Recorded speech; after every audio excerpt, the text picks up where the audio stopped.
Time for a few reviews by Pauline Kael. L.A. Story. The jokes in L.A. Story spin by as if choreographed by summer breezes. Carl Reiner has been heard to say of Steve Martin, "There's a mysterious man in there who comes out when he writes his own scripts." On the evidence of L.A. Story, which Martin wrote and stars in, it's a mysteriously happy man. Maybe Martin couldn't have written this autobiographical fantasy if Woody Allen hadn't made Annie Hall and Manhattan. But what he loves about L.A. is what Allen rejected it for. Its pleasure-loving, materialistic irresponsibleness. Allen sees moral lightness as immorality, as evil. He didn't ever seem to get the humor of L.A. Martin's movie is a take on Annie Hall that turns it inside out. His attitudes are close to the ones that Paul Mazursky developed, starting with a script of I Love You, Ellis B. Toklas, and running through his whole series of L.A. movies, Bob and Carol and Ted and Alice, Alex in Wonderland, Bloom in Love, and Down and Out in Beverly Hills.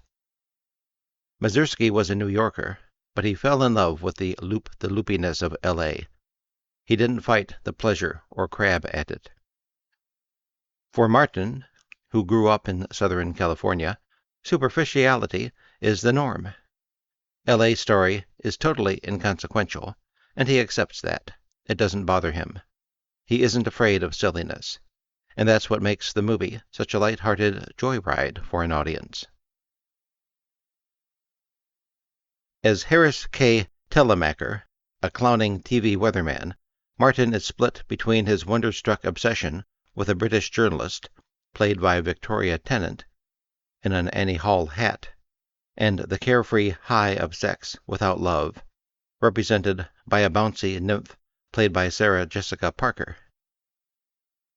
That's all there is, really, that and the jokes, and the atmosphere, and a batch of sharp performers, Rick Moranis, uncredited, Mary Lou Henner as a tough dame with a cold stare, Susan Forrestal as Martin's pal, M.C. Shawn as a waiter-rapper, and Richard E. Grant, Kevin Pollak, and Patrick Stewart, among others. What keeps most of it airy and tingling is the artfulness of the director, the English TV ace Mick Jackson, who's best known here for his miniseries A Very British Coup, starring Ray McAnally, and the talents of the cinematographer Andrew Dunn, the editor Richard A. Harris, and Peter Melnick, who provided a funny, lilting score. Sometimes the jokes aren't fresh. There's a particularly long, dull one about a painting, and things don't move fast enough toward the end. I think that's because Martin, an old-fashioned romantic at heart, doesn't see that Sarah Jessica Parker, twirling around him, her long curly hair like eiderdown, is the natural heroine of an L.A. movie. She's the spirit of L.A. She keeps saying yes. February 11th, 1991.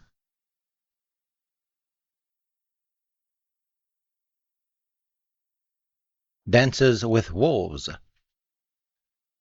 A friend of mine broke up with his woman friend after they went to see Field of Dreams. She liked it. As soon as I got home from Dances with Wolves, I ran to the phone and warned him not to go to it with his new woman friend. Set during the Civil War, this new big Indian versus cavalry epic is about how the white men drove the Native Americans from their land. But Kevin Costner, who directed Dances with Wolves and stars in it, is not a man who lets himself be ripped apart by the violent cruelty of what happened. He's no extremist. It's a middle-of-the-road epic. Lieutenant Dunbar, played by Costner, a Union officer, sees that the Sioux have a superior culture.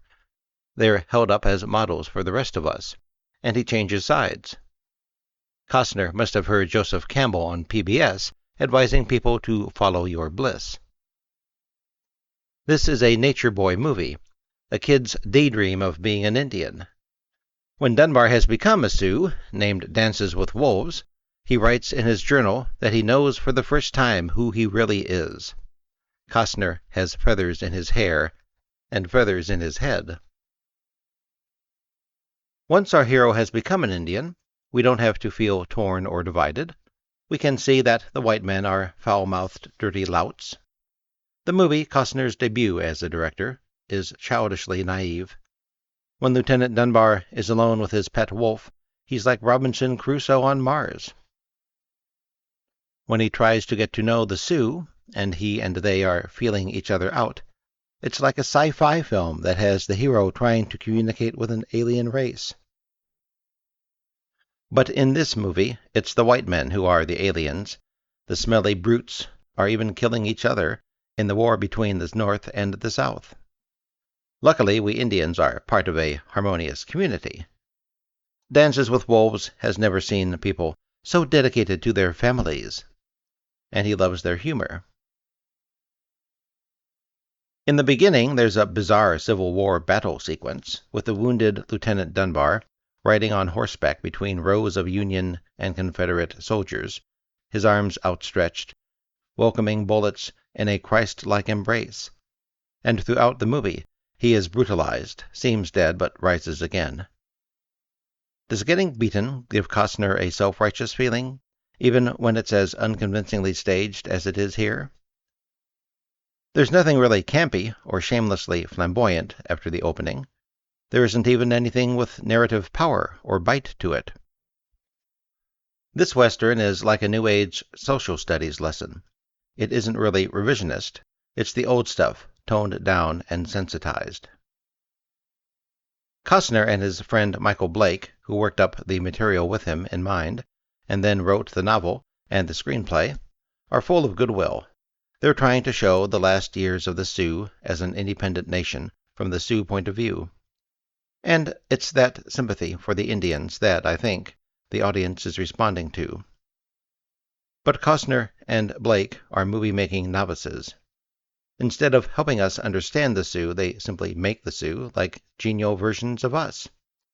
The film provides the groovy wisdom of the Sioux on the subjects of peace and togetherness. You never fight among yourselves, you negotiate. Each of the Indian characters is given a trait or two. They all come across as simple-minded, but so does the hero. Even the villains are endearingly dumb, the way they are in stories children write.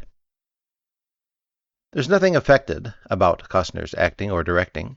You hear his laid-back surfer accent. You see his deliberate goofy feints and falls, and all the close-ups of his handsomeness. This epic was made by a bland megalomaniac.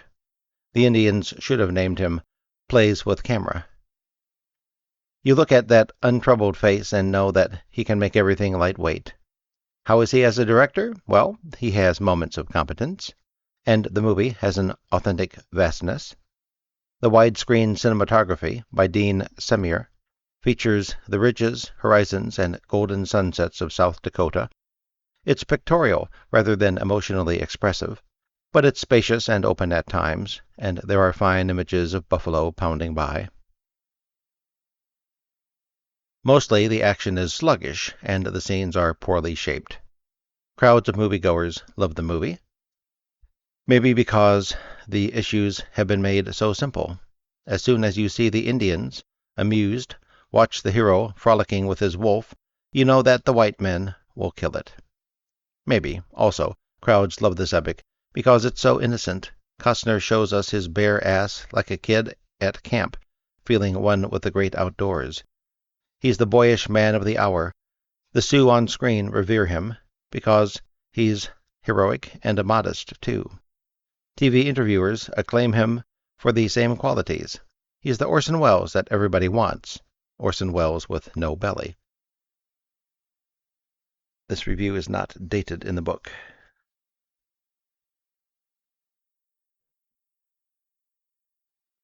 Patty Hearst. Paul Schrader lacks a basic instinct for movie making. He doesn't reach an audience's emotions.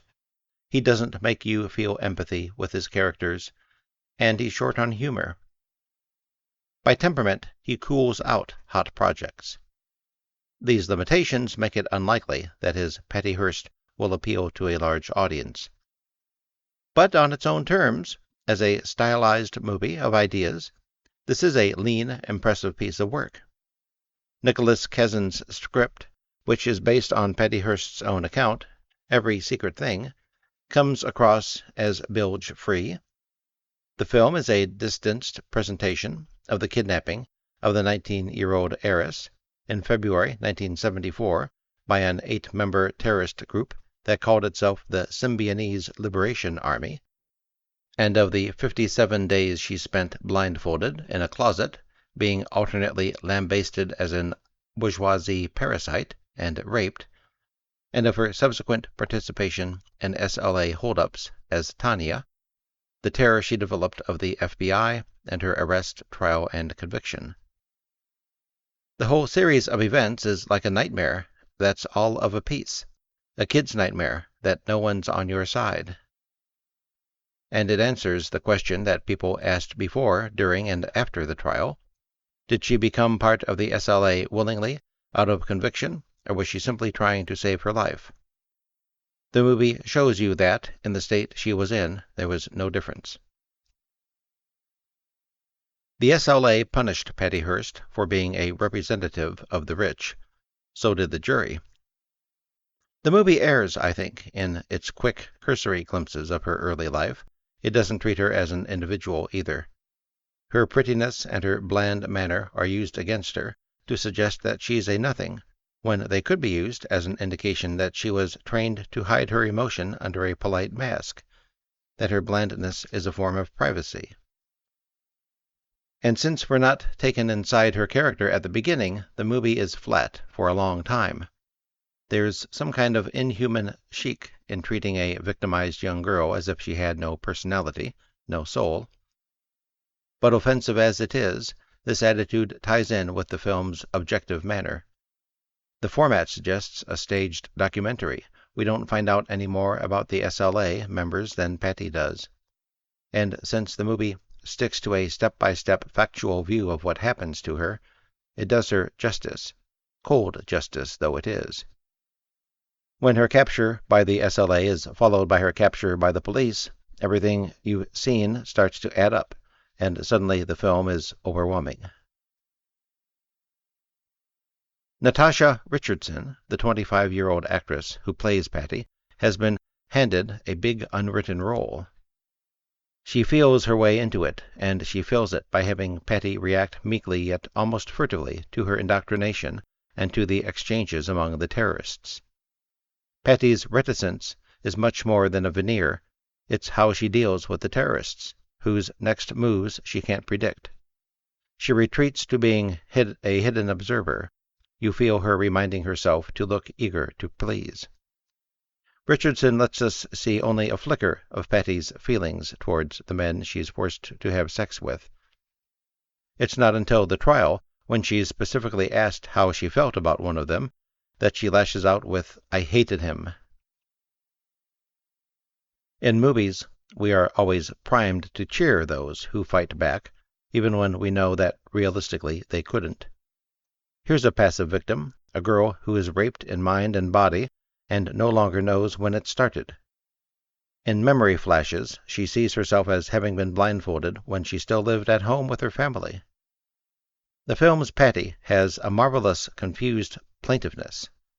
9 weeks after the terrorists bang her on the head and throw her in the trunk of a car, she takes part in a bank holdup, and only a few weeks later, in May, the police surround the SLA's Southern California bungalow hideout, and after an exchange of thousands of rounds of ammunition, the house goes up in flames, and the 6 SLA people who were there are incinerated. Patty, who's away in a motel with the other 2 SLA members, Bill and Emily Harris, watches the shootout and the fire on TV. The commentators and the police assume she was inside, and she knows that if she had been, she would have been burned to death too. She stares at the TV and says wonderingly, "They didn't even try to take us alive." What the terrorists have been telling her, that now that she's joined up, the police are out to kill her, sinks in. It traumatizes her, and she cowers in fear in the Motel John. "They think I'm dead," she says. "I am dead." 16 months later, in September 1975, she is arrested and put on trial. When she's asked why she didn't run away from the SLA, and she replies, "Where would I go?" we feel how alone and paralyzed she was. She buried Patty Hearst out of fear, and Tanya didn't have anybody. You can hear that buried child in Richardson's voice, thin and girlish here, like Patty Hearst's. At one point, though, Richardson hits a contralto tone that evokes her mother, Vanessa Redgrave, whom she often evokes visually. Richardson always has something in reserve. You keep waiting for what she may show you next. Hiding out with the Harrises in rural Pennsylvania, she's impressed by the guts that the fugitive radical Wendy, played by Jodie Long, shows in standing up to the foolish, irrational Bill Harris, played by William Forsythe. Wendy is spirited, and Patty draws some strength from talking with her. But when she's in police hands, she's blocked again. Her every attempt to be truthful gets her in worse trouble. At the trial, she grasps how hopeless her case is, and for the first time, she shows a trace of bitterness. When she's in the Federal Correction Institute talking to her father, we see her in full face, and she looks luminously beautiful. Her words are perhaps too explicit. She says she has finally figured out what her crime was. "I lived." Her face transcends the statement. And the film, I think, transcends its flaws. The idea of keeping us blindfolded, along with the dazed Patty, is somewhat deadening. Keeping us in the dark with her is too conceptual a notion, and the effect is a little too art-conscious. Yet the hypnotic formality of the film's conception holds it all together. Schrader and Kazan are willing to sacrifice immediate pleasure for the full effect, and they show a dry wit here. Forsythe's performance, as the bespectacled white middle-class Bill Harris, who keeps trying to become a black revolutionary leader, is a comedy turn played close to the vest. Schrader is making wicked fun of these Che Guevara guerrillas, but he's not just putting them down. He enjoys their absurdist craziness, and even to a degree identifies with it. Dana Delaney's lyrical, sweet profile is so incongruous among the SLA faces that it seems almost loony. Nobody in the group really fits. That's part of what saves its members from looking like the usual movie terrorists. When the group's black General Field Marshal Cinque, played by Ving Rhames, announces, "I am a prophet," his eyes don't flash with insane ambition, and when he tells Patty to take her clothes off, no cataclysmic music is heard. The precursive score by Scott Johnson doesn't wet down the material, not once. October 17, 1988. Thank you for listening to Miss Pauline Kael.